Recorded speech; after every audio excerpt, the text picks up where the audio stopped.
in our federal government, I'm losing the script. Must now be state and local governments must now be the guardrails of democracy. So, John, what is our responsibility as citizens? And do we have a responsibility to better understand our fellow Americans, the people who feel aggrieved, who responded to the Donald Trump message for whatever reasons, and try to ascertain whether there are now permanent roadblocks to the acceptance of a woman leading this country? Well, I think democracy fundamentally is a covenant, and this system does not work and will not work going forward if we don't have, and I mean we, the antecedent of we is all of us, if we don't have the capacity to give as well as to take. And there are, as Congresswoman Cheney just wrote, and as so many of us have argued for a while now, President Trump has represented, embodied, manifested threats to that covenant. That said, as Liz said there, we have an obligation to recognize that you can't be for democracy only when you win. That doesn't work. And so the question now is we try to keep this covenant, and from my perspective, what we do is we say to those, and I have a lot of them, and I suspect all of you all do too, I have a lot of people who have said that I hyperventilate and have taken President Trump to literally, he doesn't really mean it. Okay, let's find out. Prove me wrong. I want to be wrong. As recently as Tuesday morning, I was arguing that he represents a genuine threat to the constitutional order because I believe after 2020 he was a difference not of degree but of kind. And now 51% of our fellow Americans have disagreed.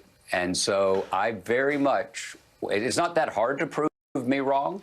And so I say, let's do that now. And you ask about the gender question. I don't believe it's permanent. I don't think anything is permanent in life. But it is, as the father of daughters who's had this conversation now twice, it is a difficult time. And I think that there's a great deal. I do believe the country has a soul, and I think that we need to do a great deal of soul searching.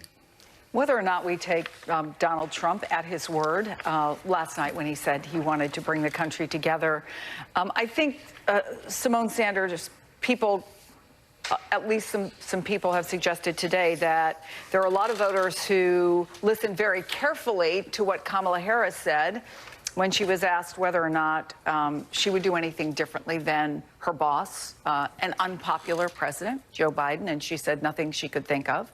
And so in a campaign that was about change and where people made it clear that they want to change, they rejected that answer.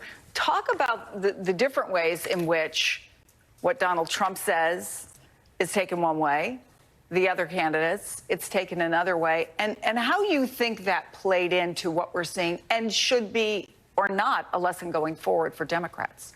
Well, it's lovely to be here with you all. It's great to see you. It's good to see y'all. I've been watching you in my office because I was trying to do my nails. Okay, so let me just say this. I'm happy to be an outlier, but I think that my analysis over this last year has been actually quite consistent. So bear with me. I actually, when the voters are polled, and they've been polled over the last, year and a half, asked specifically about the presidential election and Joe Biden and Donald Trump, the voters would say, I didn't want a rematch, right?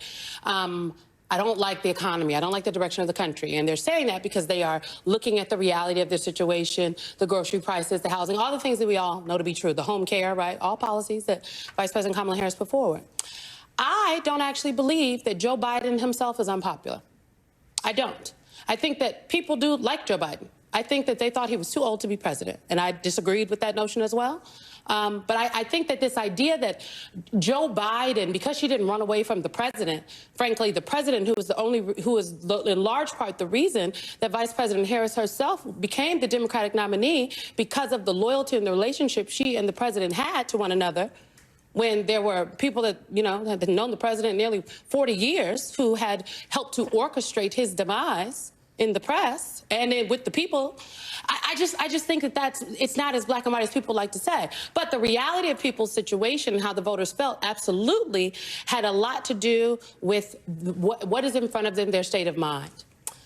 Given that, I think the campaign that that Vice President Harris herself ran, she left it all on the field. I think that she and the president are remarkable public servants. And I think that the vice president is a warrior, and she should be proud of herself. I've talked to a lot of people today that are proud of her. But I reject the notion that the reason she didn't do well is because of Joe Biden. I think that the campaign people, the strategists, I think there's a little bit a lack of self-awareness about indictment of some of the strategy of the strategists. Should he have not run for re-election and had an open primary last year? Here's the thing. I think that that's a hypothetical that if he didn't, what would have happened? There's no, frankly, guarantee that Vice President Harris would have emerged as the candidate. There's no guarantee that whoever would have emerged would have been able to beat Donald Trump. I mean, that's just like saying if Bernie Sanders would have won in 2016, he would have beat Trump. Well, perhaps, but that would have meant he won black voters in the primary. My point was that he was aging, he was slowing down, he was avoiding the press. They were making all kinds of accommodations and schedule to him, and he made a decision to run for re-election at his age with whatever frailties he was experiencing. And there would have been more time for the party to coalesce and organize. That's all. The economics here is really important.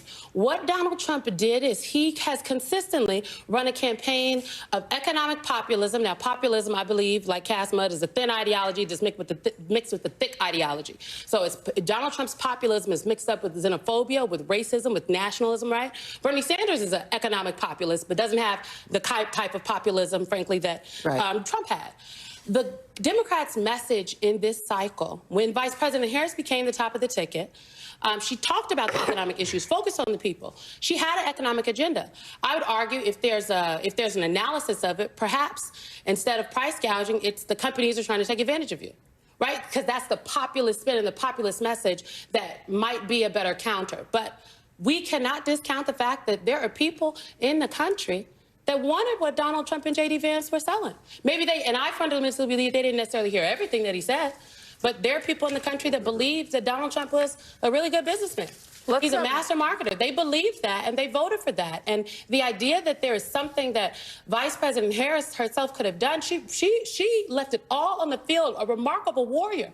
One could argue that the people that voted for Donald Trump, they wanted this, and so they're going to get what they asked for. Who didn't do this were the black voters that everybody opined about for weeks on end. It wasn't black men, right? No. You know, it wasn't black women. And so the last thing I'll say on this is that, you know, people always talk about how black women are going to save democracy and women are going to save us. I would argue, one, you can't save someone that doesn't want to be saved, but also you definitely can't save people that don't even believe they're in danger. Let me put up on the screen a New York Times graphic, which I thought was really illustrative of where we are today. And this shows basically a big swath of the country. What camera? There I am. Big swath of the country with red arrows pointing to the right. I think we have this graphic. It's coming. Washington Post. Here it is. No, it's New York Times. It's a red shift across the United. This is early voting data, so California and Oregon and Washington, Alaska are coming at some point. But it shows that in nearly every county, 90% of the counties, there was a rightward shift. People shifted toward Donald Trump. And this is all demographics. Mm-hmm. It's women. It's black men. It's Latino voters. Black men in some key places. Black men, though? But I don't think that's true. I'm sorry. We had Ali Vitale go through this a little bit earlier. We can bring the graphics up. Yeah. It's not in large numbers. Correct. But it is a shift in at least a small number, and these shifts matter.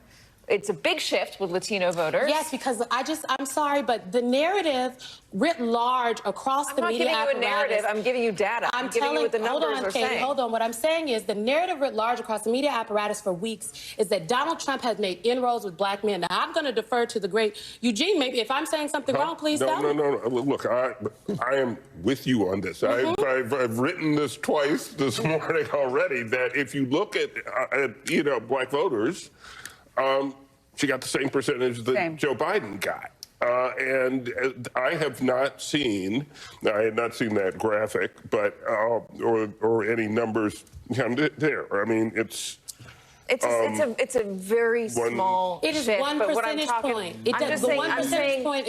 I'm not arguing the larger point here, and don't take me to think that I am. But what I am saying is across the country, there was a shift. And the data shows it. This is not, it's not my opinion, it's the data. There was also a are shift. fewer So if there is voters a who identify as Democrats. let me finish my question. If there is a shift, where is the room, and Simone, I want you to do this, where is the room for Democrats to shift it back? I'll just jump in and then Simone.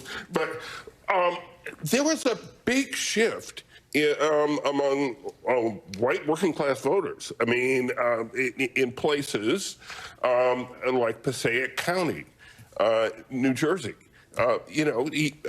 Trump came within 5 points of winning New Jersey, and he won Passaic County, which is a bright blue county, and he won the working-class parts of that county. That was, to me, at least from what I've seen, that was the more definitive shift that we saw. And the Hispanic. And it does say something about the Democratic there was a shift in Manhattan, there was a shift in Brooklyn, there was a shift in Queens. Right, there was a shift in New York City, absolutely. And Democrats have to have a message that connects with those voters that left them this time. They left him, absolutely. This is a much broader victory by Trump than his 2016. It's a lot college-educated versus non-college educated. It's all of that. And a gender gap. Hispanic vote, which really was a shift. Can I, because I want to answer Katie's question. That's why I wanted to defer to Eugene, because I agree with him. I think if you look at, let's take North Carolina, for example.